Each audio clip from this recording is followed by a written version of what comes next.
Salamat.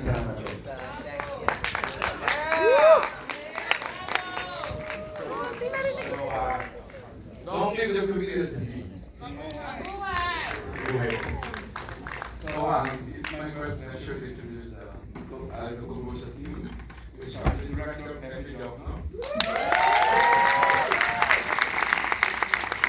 We have Carlos Mendoza.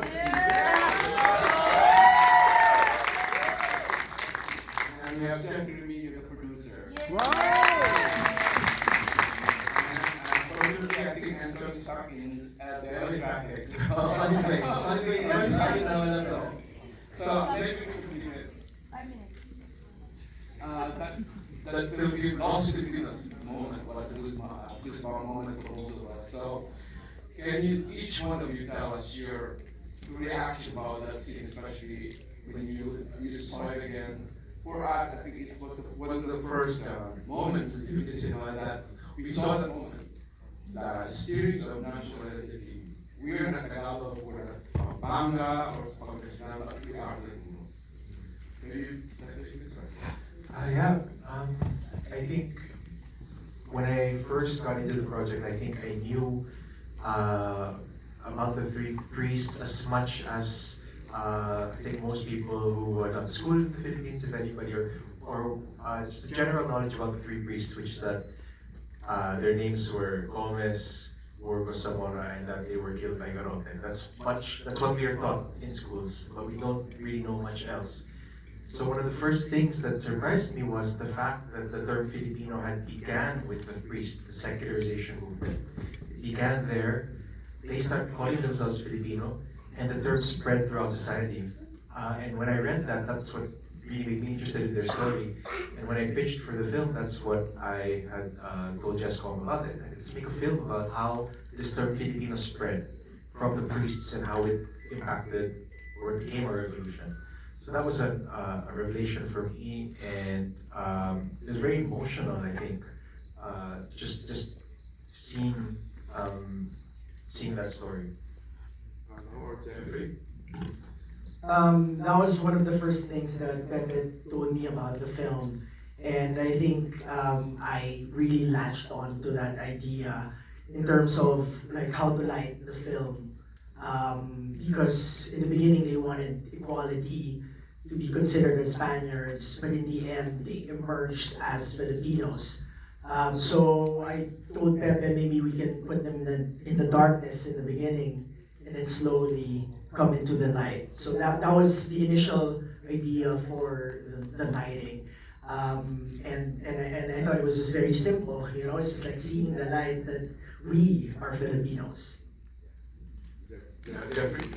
Our co-producers from GESCOM for sure thought about this and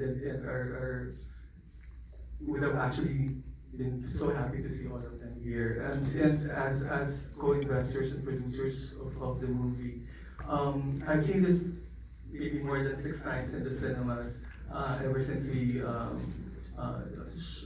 show it in the Philippines during the festival on December 25. And that scene still keeps me very emotional, as a matter of fact. Di ba ako nakaka-recover from that scene, just watching it from the side there. And to be watching it actually here in the United States with all of you, it just means extra special. Iba yung dating sa pakiramdam sa loob, and I think as producers of the movie, that's also a message that we want to impart to each and every one of us.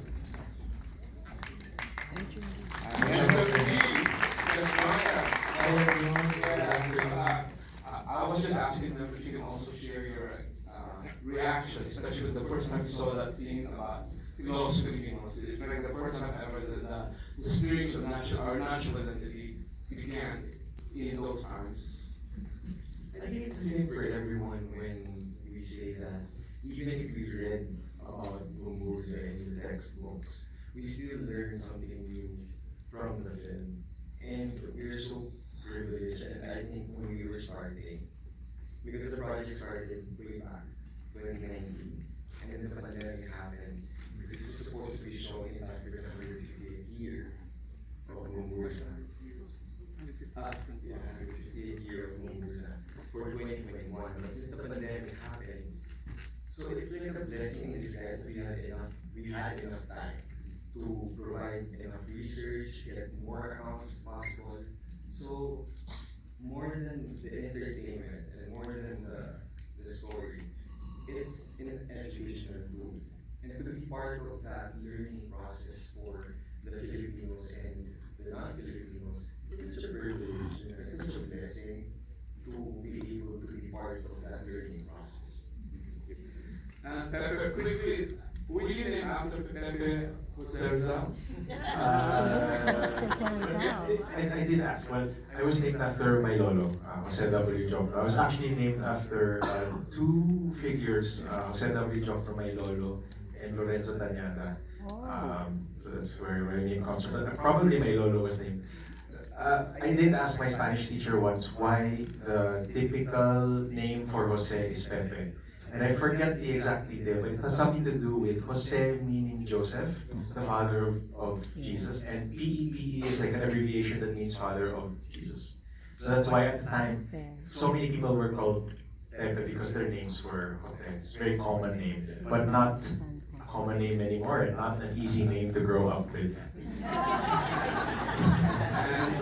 won't explain. Maybe we can just explain. We started that job no name because it's like built around the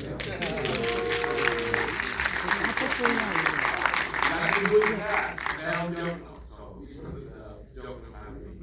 So back again, what was the one moment that sparked an idea when it sparked you to co-write the screenplay and make a film about the Philippines? Well, this is really a brainchild of JESCOM, Jesuit Communications under Ateneo. They had wanted to do a film in celebration of the 500 years of Catholicism in the Philippines. And I know when I first was invited to pitch for the project, I also had to ask myself, 500 years of Catholicism, is that something we really want to celebrate? Because if you've read our history, we know that religion was used, to colonize the Philippines, cross and sword, is what we're taught. But when you read the story of the three priests, you begin to realize why. Yes, religion may have been used to colonize the Philippine Islands, but it's in the church and within this religion that we also found our Filipino-ness. So there is something to celebrate. And as the film mentions toward the beginning, it's not just isolated to the Philippines. Even in Mexico, their revolution was led by a priest.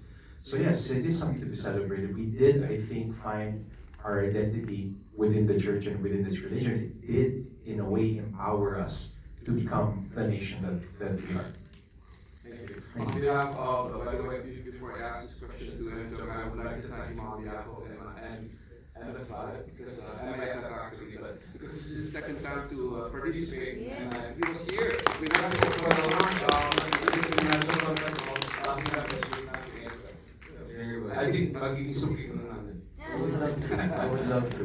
So, and so my question is, either in your research for your role or during the film itself, what was the most surprising or interesting thing that you learned about your character? And is it true that Father Moore had a nervous breakdown? It feels like a Miss Universe question.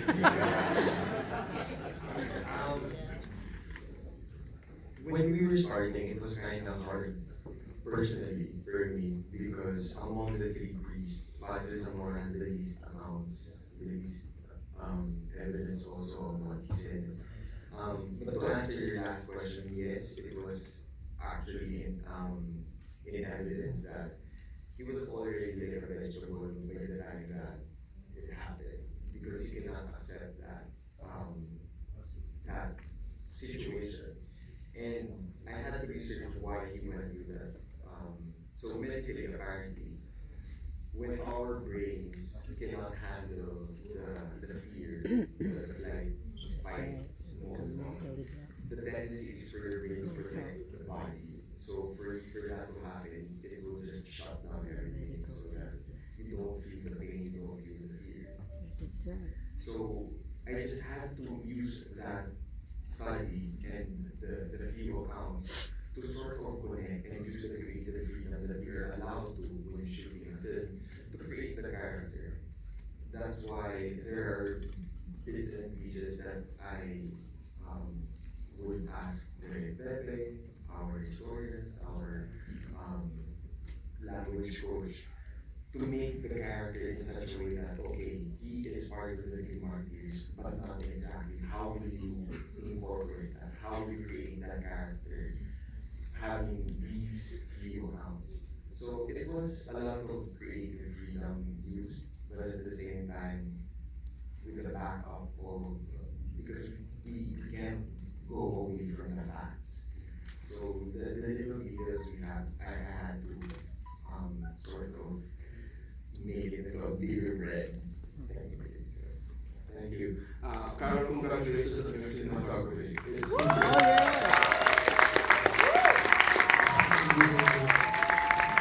So you mentioned earlier about lighting. So can you talk about the challenges of lighting this film? Because it's mostly using candles or lamp.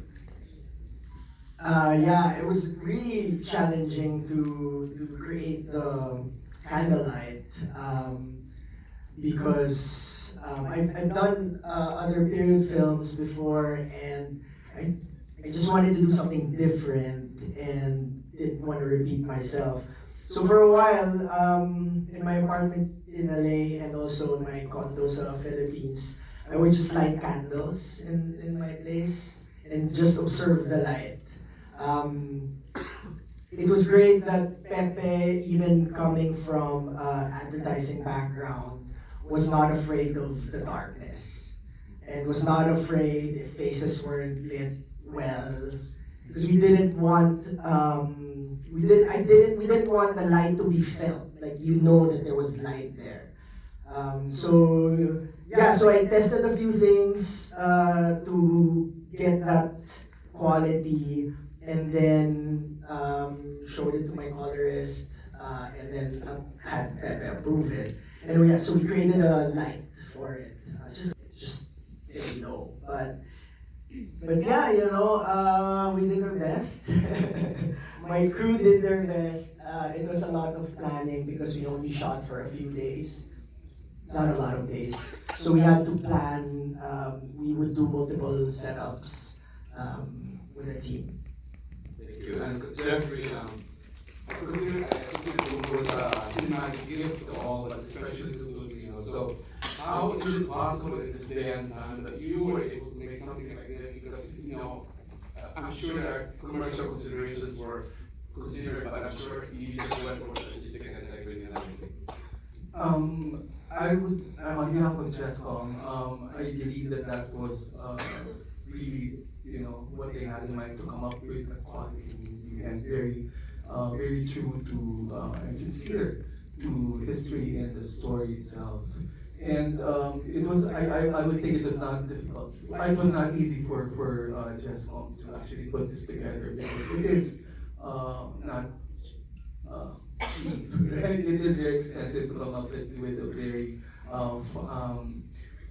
fine historical movie. And therefore, MQuest, which is also the other company that I represent from the MVP group of companies, came in and supported this movie with Chesscom to make sure that we really come up with a good quality movie. Thank you. Pepe, what were your sources of inspiration in co-writing that imagined dialogue between Father Burgos and Father Gomez in the prison that last night? No words can be more truthful and painful than this. How unlucky Philippines are. That they suffer so much. Even I get emotional. That's so many people who say that when they leave the theater or after they watch the film, that's the one discussion that they have with people who've seen the film, Malas pa talaga ang Pilipinas. That scene, I think first and foremost comes from what we had read about the Cavite Mutiny and what we had read about what happened to the priests. With the Cavite Mutiny, for example, it just so happened that the leader of the mutiny had heard the wrong signal because in a nearby barangay, they had decided to do fireworks. It just so happened that somebody had already told the Governor General, which is why the mutiny failed overnight. And then with all all the political upheaval, it just so happened that the Liberal Governor General was replaced by tyrant. So there's all this bad luck. But I think so that's where it came from. The idea that maybe there are all these events that were maybe malas. But I think that's a discussion that we should have. Are we malas? And maybe if I would, my personal take is that we're not. I tend to agree with Father Gomez. Is that these things that happen to us happen to anybody. It's not that we're particularly malas. And I think if we think that we're malas, we think that we're born with it, and if we think that there's nothing that we can do about it. That's wrong. Bad things happen, I think, to anybody, but it's what you do with what you are given. That's what Father Gomez is saying. We're in this situation, and we're gonna get killed. But if we can be a light that spreads throughout the country, then our deaths are not in vain. Then we are not malas. So that's my personal take. But it is a discussion. How do we minimize the bad things that happen to us? Because many times they're self-inflicted also. So before we open the floor to questions from the audience,